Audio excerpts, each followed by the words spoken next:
자, 우리가 믿음의 족장들 아브라함, 이삭, 야곱, 요셉 이런 얘기를 많이 하는데요.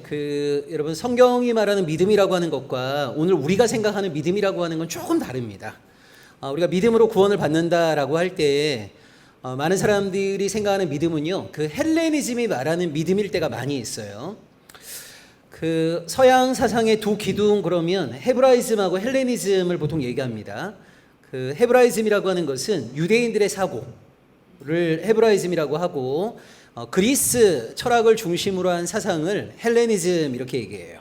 그래서 보통 서구에 사상의 두 기둥이 있다라고 할 때 헤브라이즘하고 헬레니즘이라는 걸 얘기하거든요. 자, 헬레니즘의 가장 중요한 특징은 이원론입니다. 이원론. 그래서 아까 얘기했던 것처럼 성속 이원론, 영육 이원론. 그래서 예를 들자면 여기는 거룩한 곳이다, 여기를 제외한 모든 곳은 속된 곳이다 라고 할 때 보통 성속 이원론에서 강조하는 게 뭐냐면 교회는 거룩한 곳이에요. 교회를 제외한 모든 곳은 그냥 세상이에요. 속된 곳이에요. 그 다음에 교회 안에 있는 목회자들 거룩한 사람이에요. 목회자가 아닌 사람들은 세상 사람들이에요. 목회자가 하고 있는 예배, 기도, 설교 이런 건 거룩한 하나님의 일이고 일반 직장 생활은 세상 일처럼 인식하는 게 전형적인 헬레니즘입니다. 그래서 여러분 가끔 그 신학 대학원에 가보면요, 좀 나이가 드셔갖고 이제 신학교에 입학하시는 분들이 좀 계시거든요. 그분들이 이제 이런 이야기 많이 합니다. 내가 그동안에는 가족들 먹여 살리기 위해서 세상 일 하다가 이제 하나님의 일을 하기 위해서 이곳에 왔습니다 라는 이야기를 많이 하시는데 이 말이 감동적일지 모르지만 신앙적으로 옳은 말이라고 보기는 어려운 거예요. 왜냐하면 이분이 그러면 그동안 한 20몇 년 세상에서 열심히 일했던 거는 하나님과 아무런 상관이 없는 일이고, 이분이 신학을 공부하고 교회에서 사역을 하게 되면 이분이 하는 모든 일은 다 하나님의 일이 되는 건가요? 전혀 그렇지 않거든요. 여러분 심지어 교회 일도요, 어떤 자세와 태도로 하느냐에 따라서 세상 일이 될 수 있는 것이고, 세상에서 행하는 일도 어떤 자세와 태도로 하느냐에 따라서 하나님의 일이 될 수 있는 거예요. 자, 그런데 헬레니즘은 전형적으로 성속, 영육 나눈단 말이에요. 자, 이런 헬레니즘에서는 뭐를 믿음이라고 하냐면 어떤 사실에 대한 인지적 동의를 믿음이라고 합니다. 자, 헬레니즘에서 말하는 믿음이라고 하는 것은 뭐냐면 어떤 사실에 대한 인지적 동의. 자, 그래서 이런 겁니다. 하나님이 천지의 창조자이심을 믿으십니까? 라고 할 때 여러분 이 문장이 있죠. 하나님은 천지의 창조자이다 라고 하는 문장을 내가 인지적으로 동의하게 되면 그걸 헬레니즘에서는요, 이 사람이 믿고 있구나 이렇게 생각한단 말이에요. 자, 예를 들자면 예수는 우리의 구원자이다, 이걸 믿냐 안 믿냐라고 하는 게 뭐냐면 요 문장이 있죠. 예수가 우리의 구원자이시다 라고 하는 문장을 인지적으로 내가 동의하게 되면 그걸 믿는다고 생각하는 거예요. 그 문장을 내가 거부하게 되면 믿지 않는다고 생각하는 거예요. 그러니까 여러분 헬레니즘이 말하는 믿음이라고 하는 건 전형적으로 인지적인 겁니다. 머리로 동의하는 거죠. 자, 그런데 성경이 말하는 헤브라이즘이 말하는 믿음이라고 하는 것은 뭐냐면, 자, 하나님을 내가 믿는다라고 하는 것은요, 하나님만을 내 인생의 주인 삼는 겁니다. 그분이 가라 하면 가는 거고, 그분이 멈추라고 하면 멈추는 거예요. 실제 행동을 통해서 드러나는 거죠. 그게 여러분 이런 거죠. 하나님이 아브라함에게 본토 친척 아비집을 떠나서 내가 내게 지시하는 땅으로 가라 라고 했을 때 아브라함이 네 그러겠습니다 라고 해놓고 나서 안 가게 되면 머리로는 동의를 했지만 몸으로 동의하지 않았죠. 이게 이제 헤브라이즘에서 보게 되면 하나님을 온전히 믿은 게 아닌 거예요. 근데 헬레니즘은 뭐를 믿음이라고 한다고요? 어떤 문장에 대한 인지적 동의, 이걸 믿음이라고 하는 거예요. 근데 오늘날 한국에 있는 많은 크리스찬들이요, 나는 예수를 믿고 있다고 스스로 착각을 합니다. 그 착각이 뭐냐면, 자, 이런 거죠. 예수는 우리의 구원자이시다, 하나님은 세상의 창조자이시다 라고 하는 것을 본인은 받아들인다는 거예요. 그리고 본인은 믿음이 있다고 생각하는 거죠. 자, 그런데 원래 성경이 말하는 믿음이라고 하는 것은 그 이상인 겁니다. 그러니까 진짜 하나님을 믿는다라고 하는 것은 하나님만을 내 인생의 주인 삼는 것이고, 하나님의 그 어떤 것에도 한눈 팔지 않는 거죠. 이게 진짜 믿음인 거예요. 하나님이 행하라고 하신 것에 대해서 온전히 순종하는 것이고, 하나님이 원하시지 않는 일은 행하지 않는 것이고, 이게 진짜 믿음인 거지. 머리로는 믿지만 손과 발로는 믿지 않는 거는 성경이 말하는 믿음은 아닌 거예요.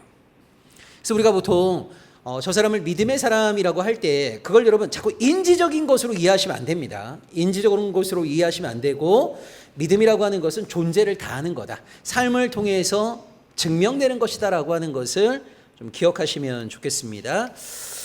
자, 아브라함 이야기를 잠깐 해보면요, 아브라함은 제일 중요한 것이, 여러분 창세기 22장에 보면 이삭을 바치라고 하는 명령을 받았을 때 아브라함은 기꺼이 이삭을 바칩니다. 자, 이게 여러분 왜 중요하냐면, 그 당시 아브라함에게 이삭이라고 하는 것은 하나님이 주신 선물인 거예요. 여러분 혹시 마가복음 10장에 부자 청년 이야기 기억나십니까? 부자 청년이 예수님에게 와서 내가 어떻게 하면 영생을 얻을 수 있습니까? 라고 했을 때 예수님이 이거 지켜라 하니까 내가 어렸을 때부터 다 지켰습니다, 이렇게 얘기해요. 그때 예수님이 한 가지 부족한 게 있는데 네가 가지고 있는 재물을 팔아서 가난한 자에게 주고 너는 나를 따르라고 하죠. 근데 이 사람이 가진 게 많다 보니까 근심하고 예수를 떠났다라는 이야기가 있는데, 여러분 창세기 22장과 이 마가복음 10장은요 연결시켜서 읽으셔야 돼요. 자, 뭐냐면 아브라함에게 아들 이삭은요 하나님이 주신 선물입니다. 누가 주신 거예요? 하나님이 주신 겁니다. 근데 어느 날 하나님께서 당신이 주신 선물을 다시 돌려달라고 아브라함에게 명하신 거예요. 자, 예수님 당시에 모든 유대인들은요 한 개인이 소유하고 있는 부유함은 하나님이 허락하신 선물로 이해했어요. 자, 하나님이 그 선물을 주신 겁니다. 근데 어느 날 하나님께서 그 선물을 가난한 자에게 주고 너는 나를 따르라고 한 거죠. 그러니까 아브라함도 그렇고 부자 청년도 그렇고 어떤 선택의 갈림길 가운데 있는 거냐면, 하나님이냐 하나님이 주신 선물이냐, 자, 이 가운데서 두 개 중에 하나를 선택해야 되는 거예요. 근데 결과적으로 아브라함은 하나님께 순종하기 위해서 기꺼이 하나님이 주신 선물을 하나님께 내어 드린 거고, 부자 청년은 하나님이 주신 선물에 대한 집착, 이거를 포기하고 싶지 않은 마음 때문에 결국 하나님께 등을 돌리게 된 거죠. 그래서 여러분 이게 참 역설적인 건데요, 많은 신앙인들이 하나님을 온전히 따르지 못하는 가장 중요한 이유 가운데 하나가 하나님이 주신 선물에 대한 집착 때문에 그런 겁니다. 그래서 결혼한 부모들 같은 경우에는 자녀가 우상이 돼요. 여러분 자녀가 하나님이 주신 선물임에도 불구하고 그 자녀가 자기 인생의 우상이 되어갔고요, 하나님보다 자녀를 더 중시하는 경우들 굉장히 많이 있단 말이에요. 어떤 사람은 건강한 몸, 이 건강한 몸이라고 하는 것도 선물인 건데 이 건강한 몸 때문에 도리어 하나님께 등을 돌리는 경우들도 많이 있습니다. 그러니까 참 역설적이게도 하나님으로부터 많은 선물을 받은 사람들이 그 선물을 흘려보내지 아니하고 선물을 독점하려고 하다가 결국은 하나님께 등을 돌리는 경우들이 굉장히 많이 있는데, 아브라함은 하나님이냐 하나님의 선물이냐에서 기꺼이 하나님을 붙잡을 수 있었다는 것에서 야, 이 사람이 참 보통 믿음의 사람이 아니구나라고 하는 것을 우리가 알 수 있어요. 자, 그 다음에 아브라함의 아들이 이삭인데요, 여러분 이삭은 믿음의 족장들 중에서는 가장 좀 약한 모델입니다. 그러니까 우리가 이삭에게서 본받을 만한 믿음의 어떤 그 케이스가 별로 없어요. 조금 여러분 어려우실 수 있는데 제가 중요한 거 하나 좀 설명드리려고 합니다. 창세기 27장 1절 한번 보시겠어요? 창세기 27장 1절 보시면,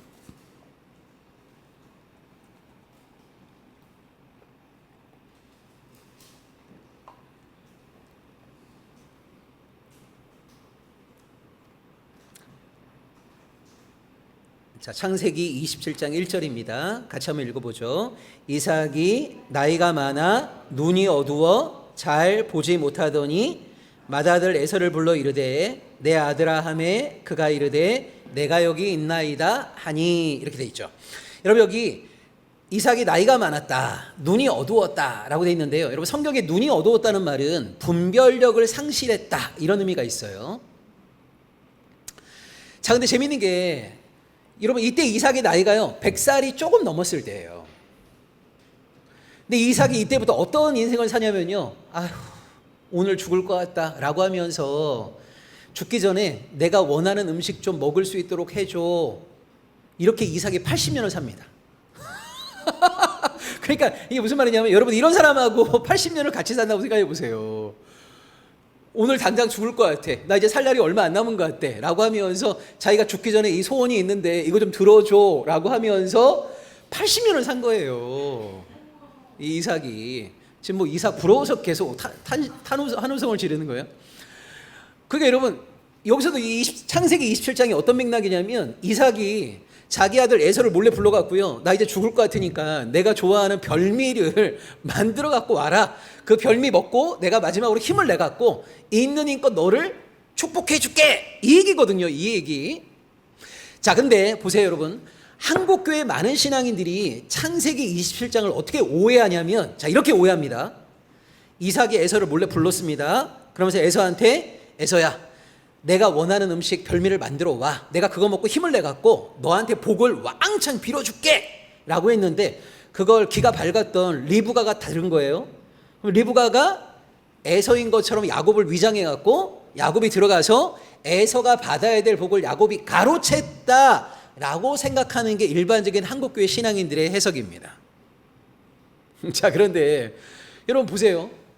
이삭이 에서에게 빌어주려고 하는 복, 이거는 하나님이 부려주려고 하는 복과는 아무런 상관이 없어요. 우리가 아까 노아 이야기했잖아요. 성경 안에 있는 모든 말씀은 다 하나님의 말씀인가요? 아니라고 했습니다. 믿음의 사람들이 했던 말과 행동은 다 하나님의 뜻을 대변하고 대행한 건가요? 아니라고 했습니다. 한 번 선포된 하나님의 말씀은 영원 무궁토록 유효한 건가요? 아니라고 했습니다. 근데 너무나 많은 신앙인들이 어떤 착각을 하냐면요. 창세기 27장에서의 이삭의 행동, 그래서 이삭이 누군가에게 복을 몰빵해 주려고 했던 거, 이걸 하나님의 뜻이라고 생각하고 원래 에서가 받아야 될 복을 야곱이 잘 가로챘다라고 보통 생각을 해요, 사람들이. 그게 아니라는 걸 제가 설명드리려고 하는 거예요. 자, 여기 한번 보세요. 창세기 25장 23절입니다. 창세기 25장 23절입니다.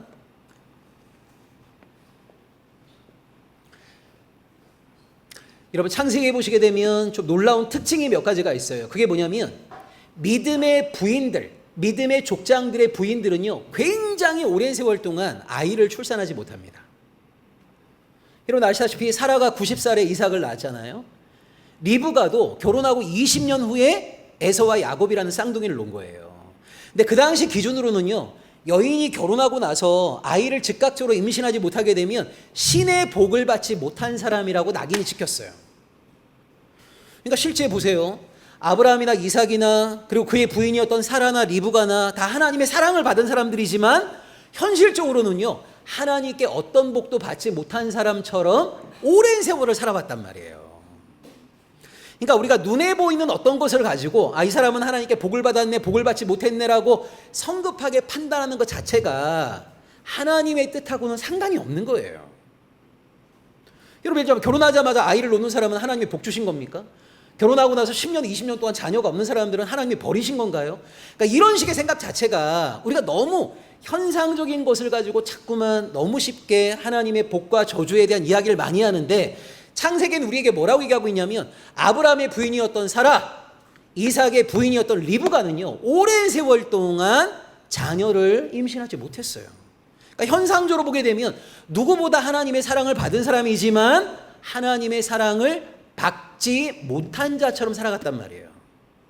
그러니까 우리가 하나님의 복과 저주에 대해서 너무 성급하게 함부로 판단하는 것에 대해서 늘 조심하셔야 됩니다. 두 번째, 여러분 그 당시에는요 장자 우선 시대입니다. 요즘 많이 달라졌죠. 요즘 한국 사회에서는 보면 아들보다 딸을 선호하는 부모들 많이 있잖아요. 근데 여러분 우리나라도 한 100년 전만 하더라도 다 장자 우선 사회였거든요. 근데 창세기의 놀라운 특징이 뭐냐면 장자와 차자 가운데 항상 하나님은 차자를 선택하신다는 게 중요합니다. 한번 볼까요? 카인과 아벨 가운데 아벨, 에서와 야곱 가운데 야곱, 이스마엘과 이삭 가운데 이삭.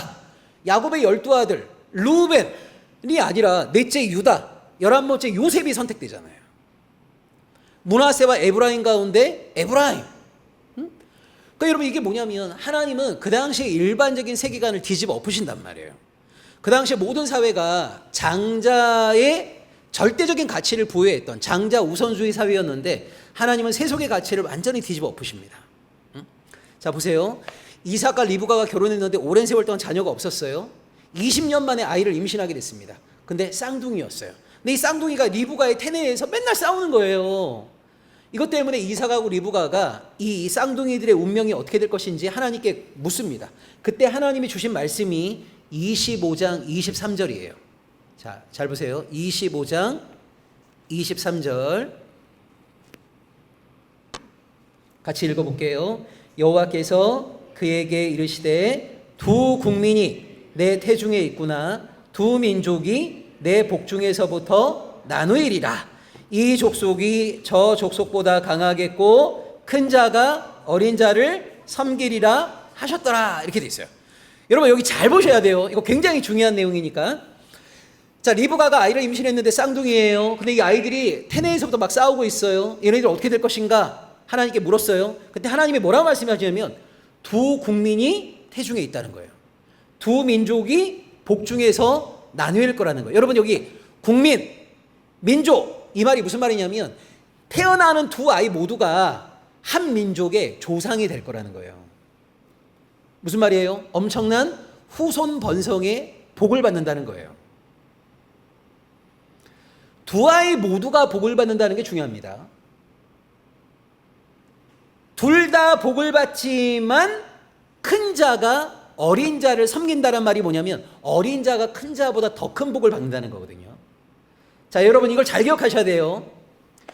A와 B라는 두 존재가 있다고 할 때 하나님은 한 존재에게는 복을 주시고 한 존재는 저주하시는 분이 아니라 두 존재 모두에게 복을 주시는데 균등하진 않죠.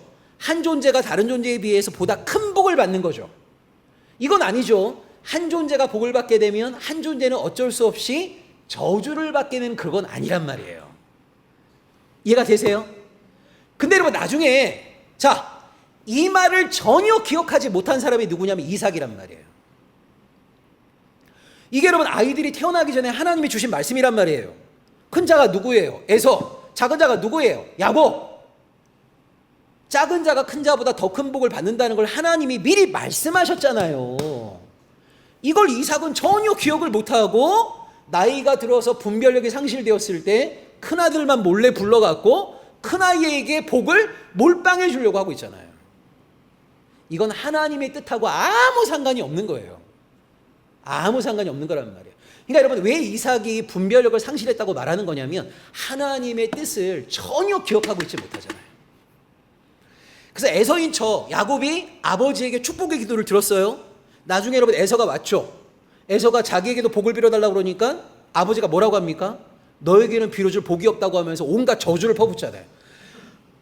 그러니까 여러분 이삭은 하나님을 어떤 분으로 생각하고 있는 거냐면 한 존재에게 복을 주게 되면 어쩔 수 없이 한 존재에게는 저주하실 수밖에 없는 분으로 하나님을 오해하고 있는 거예요. 이걸 경제학의 용어로 하자면 하나님을 제로섬의 하나님으로 이해하는 거예요. 하나님이 가지고 있는 자원이 얼마 없어요. 자원이 얼마 없다 보니까 누군가에게 플러스 5를 주게 되면 누구에게는 마이너스 5를 줄 수밖에 없다고 생각하는 거예요. 이건 하나님을 완전히 오해하는 겁니다. 그러니까 여러분 창세기 27장은요 하나님을 완전히 오해한 이삭의 이야기이지 그거를 하나님의 뜻을 대행하는 이삭으로 이해하시면 전혀 안 됩니다. 그래서 여러분 이 에서와 야곱 이야기를 제대로 이해하시려면 달란트 이야기를 기억하셔야 돼요. 여러분 보세요. 어느 날 주인이 종들한테 어떤 종에게는 5달란트, 어떤 종에게는 2달란트, 어떤 종에게는 1달란트를 주죠. 여기도 여러분 보시게 되면 균등하게 주지 않죠. 종마다 받는 달란트의 양이 다르죠. 그럼 여러분은 몇 달란트 받는 종이 되고 싶으세요? 아니 그냥 솔직히 한번 5달란트요? 아 나는 싫은데 나는 1달란트 받고 싶은데요. 여러분 왜 그러냐면 잘 들으셔야 돼요. 자 여러분 달란트 비유의 핵심은요 달란트를 주었다 받았다 이걸로 끝난다면요 많이 받는 게 좋은 거죠. 달란트 비유의 핵심은 어디에 있는 겁니까? 달란트를 받는 건 은혜이고 받은 달란트만큼을 남겨야 되는 것이 책임인 거예요. 그러면 5달란트를 받은 사람은 몇 달란트를 남겨야 착하고 충성된 종이라는 말을 듣습니까? 5달란트를 남겨야 착하고 충성된 종이라는 말을 들어요. 여러분 5달란트 받은 종이 3달란트를 남기게 되면요 악하고 게으른 종이 되는 거예요. 1달란트를 받은 종은 1달란트만 남겨도 착하고 충성된 종이라는 말을 들어요. 그래서 여러분 신앙인들 사이에 절대 상대평가를 하지 말아야 될 이유가 뭐냐면 우리는 각 사람이 몇 달란트를 받았는지를 정확히 알 수가 없어요. 그러니까 예를 들자면 여러분 어떤 사람은 하나님으로부터 30달란트를 받았는데 지금 10달란트를 남겼어요. 어떤 사람은 2달란트를 받았는데 2달란트를 남겼어요. 우리가 생각할 때는 10달란트를 남긴 사람이 2달란트 남긴 사람보다 대단해 보이죠. 근데 여러분 나중에 하나님의 심판대 앞에서 30달란트 받았지만 10달란트 남긴 사람은요 악하고 게으른 종이라고 책망받으실 거예요. 근데 2달란트 받았지만 2달란트 남긴 사람은 착하고 충성된 종이라고 칭찬받을 거예요. 그러니까 우리 생각이랑 최후의 하나님의 판단은 완전히 다를 수 있는 거예요. 저는 그런 의미에서 대한민국에 있는 웬만한 크리스천들은요 세계적인 기준으로 보게 되면 거의 5달란트 받은 사람인 겁니다. 여러분 지금도 하루 1달러 미만의 삶을 살아가는 사람이 20억 명 정도 됩니다. 하루 세 끼를 먹지 못하는 사람이요 40억 명이 넘습니다. 그러니까 어떻게 보면 여러분 전 세계적인 기준으로 보게 되면 대한민국 사회 안에서 우리가 상대평가를 할 수 있지만 세계적인 기준으로 보게 되면요 오늘날 대한민국에 살고 있는 사람들은 경제적인 측면에서는요 거의 상위 10% 안에 다 들어간다고 봐야 되고요. 이렇게 종교의 자유가 있는 나라가 많지 않습니다. 여러분 우리가 하나님 믿는다고 목숨을 겁니까? 예배 한번 드리기 위해서 목숨을 겁니까?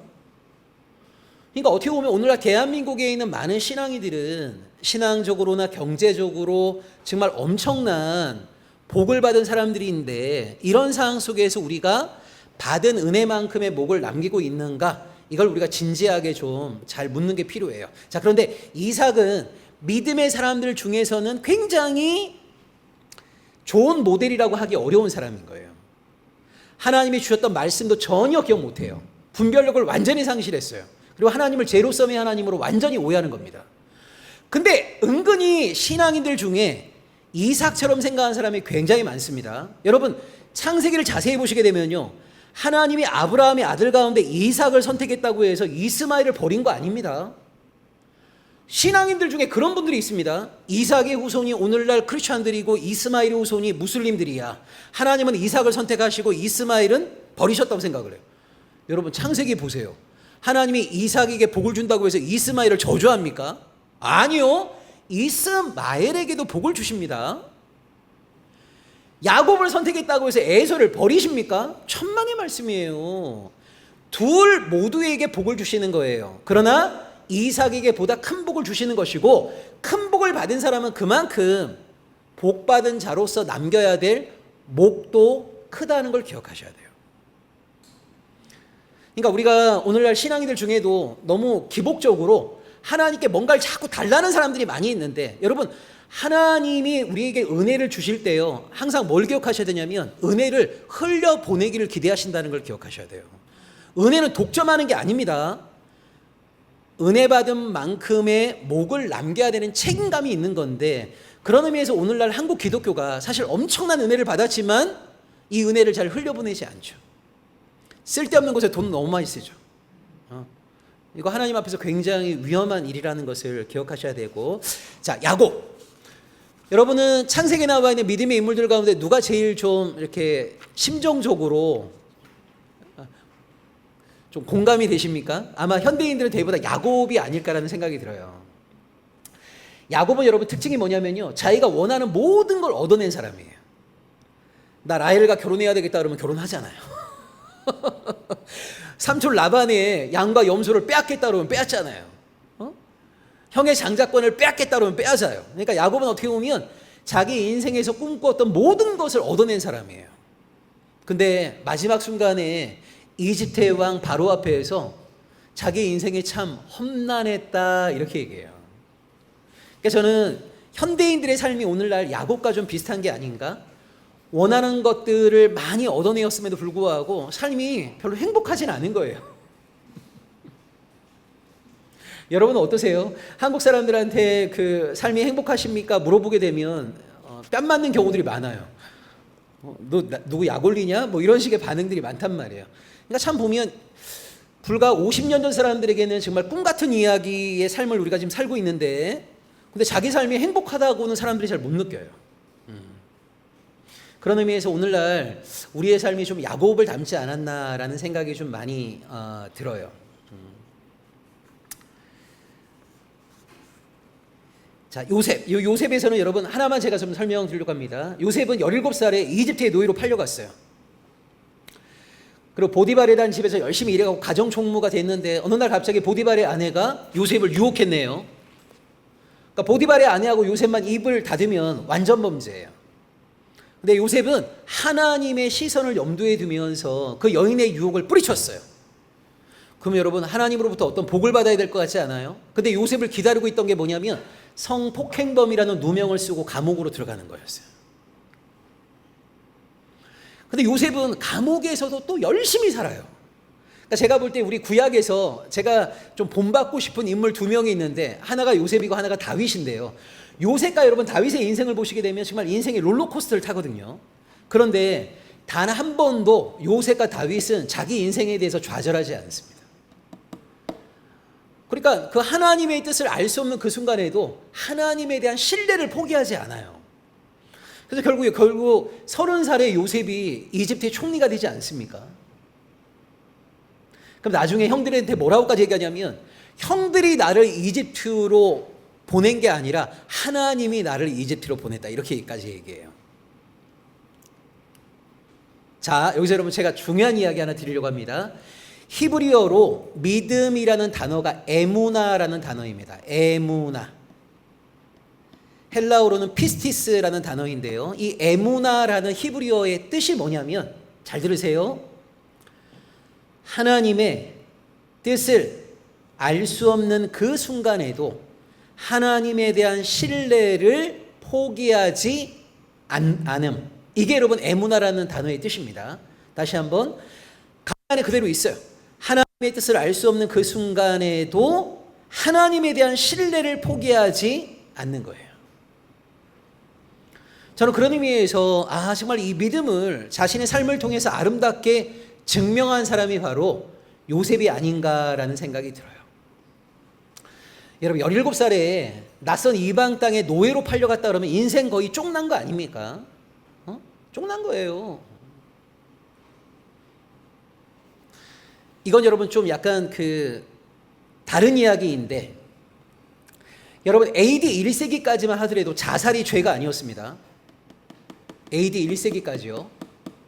근데 여러분 언제부터 여러분 자살을 교회에서 죄라고 많이 얘기했냐면, 특히 십자군 전쟁 때 교회가 자살을 죄라고 얘기를 많이 했는데, 여러분 보시면 전쟁 포로로 끌려온 사람은요 평생 노예로 사는 거예요.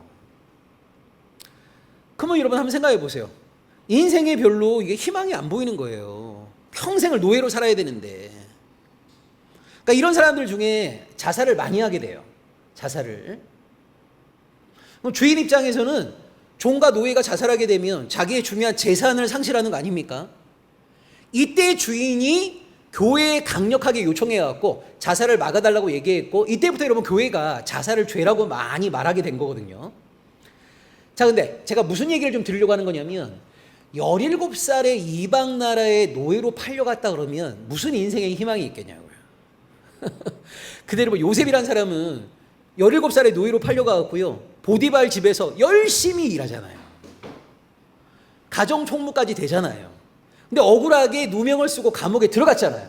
근데 여러분 너무 놀라운 게 감옥에서도 또 열심히 살아요. 요셉은 아침마다 사람들 이렇게 낯빛을 보면서 혹시 뭐 어젯밤에 꿈 꾸셨어요 하면서 자기가 막 꿈 해석해 준다 그러고, 심지어 두 사람이 꿈 꿨을 때 뭐라고까지 얘기합니까? 복직하는 사람한테 자기 제발 좀 기억해 달라고. 그러니까 얼마나 생의 의지가 강한지 몰라요. 근데 이 사람이 복직하고 나서 새카맣게 2년 동안 요셉 전혀 기억 못 하거든요. 근데 여러분 그 2년 후에 바로가 꿈을 꾸게 되고 해석해 주는 사람이 없으니까 드디어 그 사람이 요셉을 기억해 갖고 30살에 공적 무대에 요셉이 데뷔하게 되는 거잖아요. 그 13년간의 고난의 세월 동안 요셉이 나 이러다가 30살에 이집트의 총리 되는 거 아니야? 이런 생각을 했겠냐고요, 요셉이. 자, 그럼에도 불구하고 하나님의 뜻을 알 수 없는 그 긴 터널을 뚫고 나가면서도 요셉은 하나님에 대한 신뢰를 포기하지 않았다는 거예요. 이걸 뭐라고 하냐면 믿음이라고 하는 거예요. 그러니까 여러분, 믿음이라고 하는 것은 하나님이 나한테 잘해주면 고마워요, 잘못해주면 삐져갖고 등 돌리고 이런 게 전혀 아닌 거예요. 우리가 처해 있는 상황과 상관없이 하나님과의 신뢰를 포기하지 않는 것, 하나님에 대한 믿음, 신뢰를 유지하는 것, 이걸 믿음이라고 하는 거지. 드러나는 현상에 따라서 이러쿵 저러쿵, 이건 사실 믿음의 모습은 전혀 아닌 거죠. 그래서 가끔 하나님하고 좀 도박한 사람들 많이 있잖아요. 이번 시험 잘 보게 해주면 믿고, 이번에 대학 들어가게 해주면 믿고, 결혼 잘하게 해주면 믿고, 막 이런 식으로. 내가 볼 때 하나님을 그런 식으로 대하는 것 자체가 이건 정말 하나님을 너무 우습게 생각하는 겁니다. 그런 게 아닙니다. 다시 한번, 유대인들이 생각했던 믿음이라고 하는 것은 뭐냐면 하나님의 뜻을 알 수 없는 그 순간에도 하나님에 대한 신뢰를 포기하지 않음. 자, 이제 출애굽기로 한번 넘어가 보겠습니다. 여러분, 출애굽기에서 이제 제일 중요한 거는요, 결국 아까 애굽 기억나세요? 애굽이란 단어는 고유명사로서의 이집트를 뜻하기도 하지만 하나님을 대적하는 세력을 상징하기도 합니다. 매 시대마다 애굽이 존재하고 있는 거예요. 매 시대마다 그 애굽의 압제로부터 탈출하여서 하나님의 통치 안에 들어가는 것이 바로 출애굽이고, 그걸 우리는 구원이라고 말합니다. 그러니까 바울의 표현으로 하자면 하나님과 아무 상관이 없는 흑암의 권세 아래 지배를 받다가 하나님의 통치 안에 거하는 하나님의 백성이 되는 것을 구원받았다, 이렇게 얘기해요. 그러니까 여러분, 구원받았다라고 하는 것은 무슨 아파트 분양권을 따내는 게 아닙니다. 구원을 받았다는 말은 뭐냐면요, 하나님의 통치 안에 들어갔다는 말이에요. 하나님의 통치 안에 들어갔다. 자, 근데 여기서 여러분 기억하셔야 될 게 뭐냐면, 잘 보세요. 우리가 흑암의 권세 가운데 지배를 받을 때 너무나 오랜 세월 동안 흑암의 권세의 지배를 받았단 말이에요. 그런데 우리가 한 것이 아무것도 없음에도 불구하고 하나님께서 선제적으로 우리에게 은혜를 먼저 베풀어 주시는 거예요. 그래서 로마서 5장 6절, 8절, 10절에 보게 되면요, 우리는 여전히 죄인이에요. 우리는 여전히 하나님과 원수 관계예요. 근데 하나님께서 예수 그리스도를 통해서 우리를 당신의 백성 삼아 주셨다, 이렇게 얘기해요. 여러분, 성경에 중요한 공식이 있습니다. 하나님의 은혜가 항상 먼저 임하는 겁니다. 이걸 선은총이라고 말합니다. 선은총. 그러니까 우리가 뭔가 하나님께 잘했기 때문에 하나님이 우리가 잘한 것 때문에 은혜를 베풀어 주시는 게 아니고 하나님의 은혜가 항상 먼저 임합니다. 그럼 여러분, 은혜 받을 자격이 없는 사람이 그 은혜를 받게 되면 감동하고 감격하지 않겠어요? 이 감동하고 감격한 자들이 이제 나 하나님의 백성이 되고 싶어요, 하나님과 평생 동행하고 싶어요, 이렇게 결단하는 거란 말이에요. 그래서 성경의 중요한 공식이 뭐냐면 선은총 후 결단인 겁니다. 선은총 후 결단.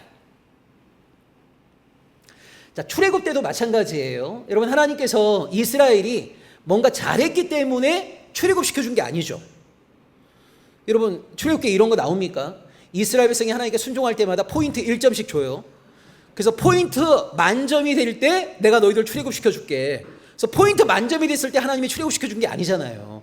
이스라엘 백성이 유일하게 했던 건 뭐냐면 탄식한 것 외에는 없어요. 울부짖은 것 외에는 없단 말이에요.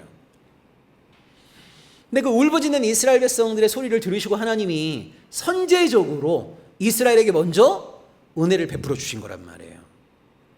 그리고 은혜 받은 자들이 출애굽 구원 이후에 우리는 하나님의 백성이 되겠습니다, 시내산에서 하나님과 언약을 체결하게 된 거예요. 선은총 후 결단입니다. 선은총 후 결단. 그러면서 하나님께서 이 출애굽 구원 사건을 위해서 모세라고 하는 인물을 선택하신 거예요. 여러분, 한번 생각해 보세요.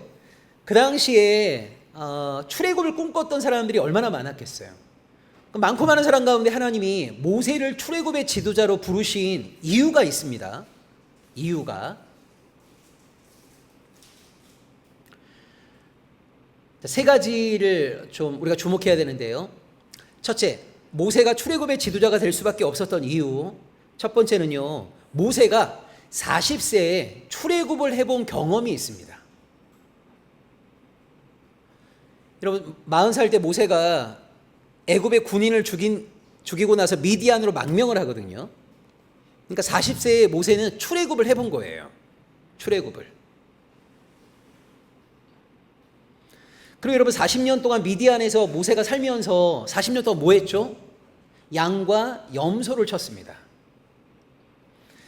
자, 그래서 여러분, 재미삼아 하나 좀 기억해 두셔야 될 게 뭐냐면, 유목민의 지혜라는 게 있어요. 유목민의 지혜. 이 유목민의 지혜라고 하는 게 뭐냐면, 절대 유목민은요, 양만 키우지 않습니다. 양과 염소를 함께 키웁니다. 왜 그럴까요? 그래서 유목민의 지혜라고 하는 게 뭐냐면, 양 3마리, 염소 1마리의 비율로 유목을 하는 거예요. 3대1. 근데 여러분, 이게 정확하게 어디 나오냐면요, 사무엘상 25장에 보면 갈멜의 부자 나발을 설명할 때 나발이 소유한 짐승의 숫자가 나오는데 염소가 1000마리, 양이 3000마리 이렇게 나와요. 거기도 딱 비율이 1대3이죠. 1대3. 이걸 통해서 와, 이 유목민의 지혜라고 하는 것이 아주 옛날부터 통용되던 것이구나라는 걸 우리가 알 수가 있어요. 그러면 질문, 아니 왜 양만 안 키우고 굳이 염소와 양을 1대3의 비율로 키우지? 여러분, 많은 사람들이, 특히 우리 한국 사람들은요, 양 그러면 그 하얀 털, 염소 그러면 검은 털, 이게 어떻게 보면 우리가 오랜 세월 동안 약간 군사 정권의 지배를 받으면서 한국 사람들 흑백 논리에 좀 익숙하잖아요. 근데 여러분, 실제 중동에 가보시면 양과 염소를 겉으로 드러난 털 색깔로 잘 구별이 안 됩니다. 색깔이 거의 비슷해요, 양과 염소가. 근데 여러분, 양의 하얀 털 때문에 우리 한국 사람들은 뭐라고 생각하냐면 양이 굉장히 순할 거라고 생각을 해요. 순할 거라고. 근데 초식 동물 가운데 양이 가장 고집이 센 동물입니다. 양은 태어날 때부터요, 목자의 말을 듣지 않겠다고 결단하고 나와요. 거의 양은. 근데 여러분, 나중에 진짜 중동을 한번 가보시게 되면 저는 한국 사람들이 왜 여행을 가는지 모르겠어요. 나는 한국 사람들은 여행을 할 자격이 안 된다고 생각하는 사람인데, 왜냐하면 진짜 여행을 잘하는 사람들은 보통 이런 거예요. 오늘 내가 아침에 일어나갖고 A, B, C 3군데를 간다 그러면은, 진짜 여행을 좋아하는 사람들은요, A에서 B로 이동할 그때 바깥 풍경을 이제 좀 주목하거나 아니면 그 사람들을 보거나 뭐 이러는데, 우리 한국 사람들은 A 딱 가면요, 막 사진 엄청 찍어요, 막. 그리고 버스 탁 타요. 그리고 B로 이동할 때 다 자요. 그리고 B 도착하면 또 내려. 사진 엄청 찍어. 그리고 또 C로 이동할 때 자. 그러니까 내가 볼 때, 아니 뭐하러 가죠? 차라리 여러분, A, B, C 사진은요, 이미 시중에 엄청 많아요. 근데 그거 찍으러 가는 거예요, 한국 사람들은. 여러분, 참고로 우리나라 사람들이 이스라엘 여행 6위예요, 6위. 소위 성지순례 우리가 6위라고, 6위. 그러니까 여러분, 나중에 혹시 예루살렘이나 이런 데 가보시게 되면, 예루살렘이라고 하는 게 유대인, 기독교인, 무슬림들의 성지잖아요. 그래서 무슬림들도 엄청 와요, 거기. 엄청 오는데, 재밌는 게 뭐냐면 전 세계에서 어쨌든 한국 사람들이 성지순례라는 이름으로 6번째로 많이 간단 말이에요, 6번째. 근데 한국 사람들은 다 그렇게 해요. A, B, C 가서 사진 찍는 게 주고, 거기 이제 밥 먹는 거. 그래서 성지순례 갔다 오고 나면 한 2주 정도는 아주 좋아해. 근데 3주 지나고 나면 뭘 봤는지 기억이 안 나고, 그때 먹었던 음식만 좀 생각해요. 근데 나는 한국 사람들 여행 금지령을 내리면 좋겠다, 이런 생각을 하는데, 자, 여러분 보시면 이제 이렇게 이동하잖아요. 이동하면 가이드가 갑자기 이렇게 얘기합니다. 여러분, 저 창밖을 보세요. 베두인족들이 지금 유목하고 있는데 저기서 양과 염소를 구별해 보세요. 이렇게 물어요, 가이드가.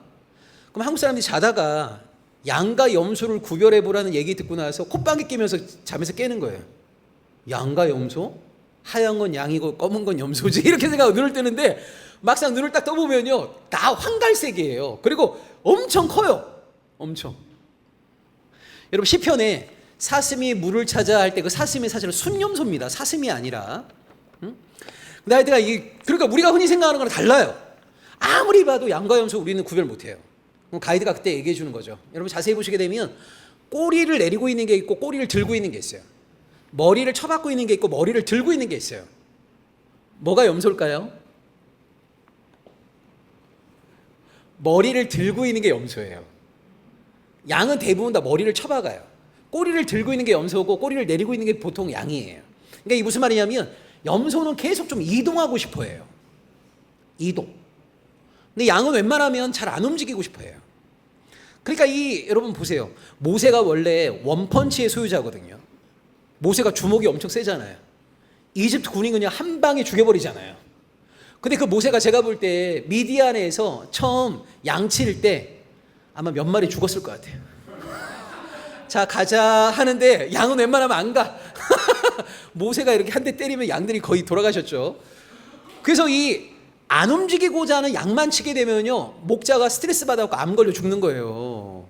그래서 이동하고 싶어하는 염소를 함께 이렇게 해갖고 염소가 이동하는 발을 보고 양이 따라간단 말이에요.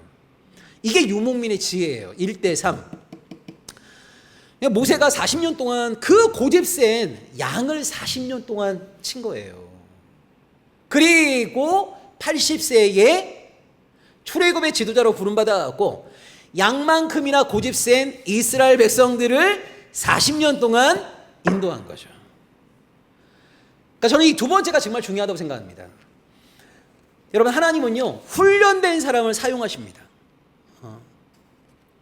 40년간의 양을 치는 훈련이 없었다면 모세는요 단 하루도 이스라엘의 지도자로서 그 역할 감당하기 어려웠을 거예요. 이 욱욱하면서 맨날 여러분 이스라엘 백성들이 돌 들고 모세 쳐 죽이려고 하는데요. 가나안으로 가지 않고 애굽으로 막 돌아가려고 하는데요. 그 모세하고 이스라엘 백성들 사이에 얼마나 갈등이 많았겠어요. 근데 40년 동안 너무나 고집센 양을 치면서 모세가 그 성격 급했던 모세가 민수기 12장 3절에 보면 온유함이 지상에 있는 그 어느 사람보다도 더 뛰어났다 할 정도로 성품이 바뀌었단 말이에요. 그리고 80세에 출애굽의 지도자로 부름을 받은 거예요. 세 번째, 왜 모세가 출애굽의 지도자가 되었는가? 여러분 40년 동안 양치면서 모세가 미디안 광야의 지리에 얼마나 해박했겠습니까? 이스라엘이 정확하게 그 길로 출애굽 여정을 한 거거든요. 그러니까 많고 많은 사람 가운데 그냥 뜬금없이 하나님이 누군가를 부르셔갖고 그 사람에게 엄청난 능력을 주신 게 아니라 하나님은 준비된 사람을 사용하시는 거예요. 모세가 출애굽의 지도자가 될 수 있었던 이유, 첫째 40세에 먼저 출애굽을 해본 경험이 있습니다. 두 번째 40년 동안 너무나 고집센 양을 치면서 품성의 변화를 경험하였고요. 양만큼이나 고집센 이스라엘 백성들을 40년 동안 지도할 수 있는 훈련을 쌓았어요. 세 번째 광야길에 대해서 누구보다 해박한 이해를 가지고 있었습니다. 자, 이런 모세도요 나중에 가나안 땅에는 못 들어갑니다. 왜 모세가 가나안 땅에는 못 들어갑니까? 여러분 가나안 땅은요 모세도 한 번도 밟아보지 않은 땅이에요. 그러니까 가나안 땅에 들어가고 나서는 누가 이스라엘을 인도합니까? 가나안 땅을 밟아본 여호수아와 갈렙이 인도하잖아요. 그러니까 다 보면 하나님께서는요 가장 최적의 준비가 된 사람들을 그 순간에 사용하시고 있구나라고 하는 것을 우리가 알 수 있습니다. 자, 여기 한번 볼까요? 출애굽기 12장 37, 38절입니다. 자, 5분만 얘기하고 쉬겠습니다. 출애굽기 12장 37, 38절.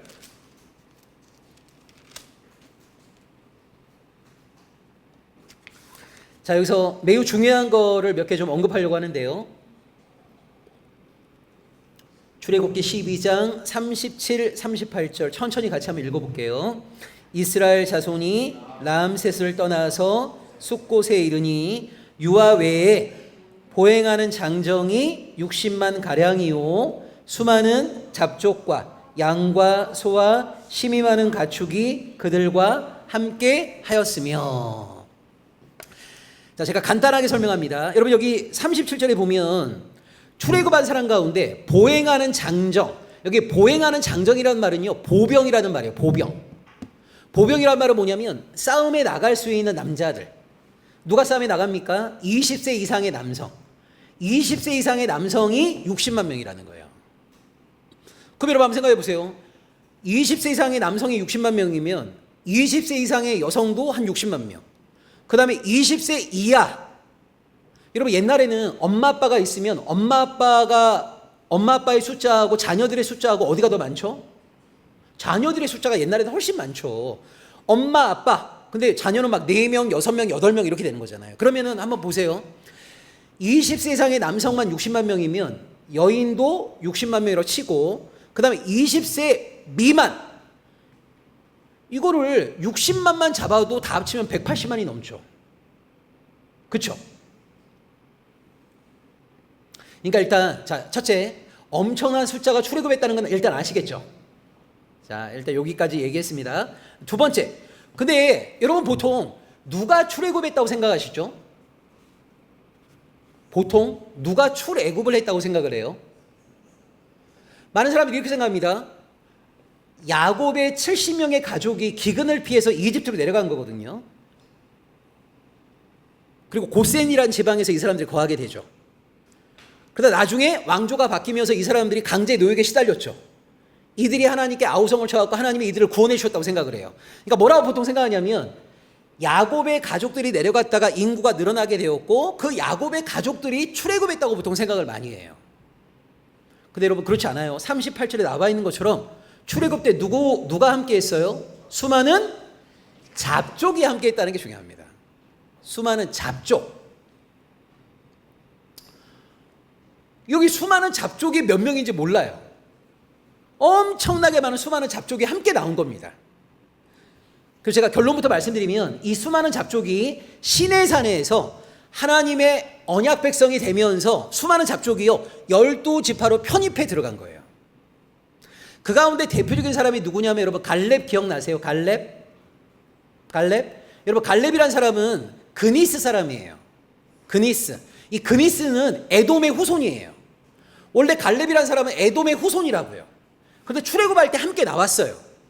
그리고 출애굽 이후에 시내산 언약 때 갈렙 집안은요 유다 지파로 편입한 겁니다. 그러니까 나중에 여러분 모세가 12명의 정탐꾼을 보낼 때 유다 지파에서는 갈렙을 대표로 보낸 거거든요.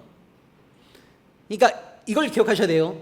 야곱의 70명의 가족이 내려가서 이 사람들의 인구가 늘어났다가 야곱의 후손들이 출애굽한 게 아니라 야곱의 후손 플러스 수많은 잡족들이 함께 출애굽했다는 걸 일단 기억하셔야 돼요. 수많은 잡족. 근데 이 수많은 잡족은 결국 어떤 사람들입니까? 바로의 통치를 거부하고 하나님의 백성이 되겠다고 결단한 사람들인 거예요. 자, 수많은 잡족이 출애굽을 했다. 그리고 일단 출애굽의 규모가 한 200만 명 가량 될 것이다. 자, 여기까지 일단 기억하세요. 여기까지.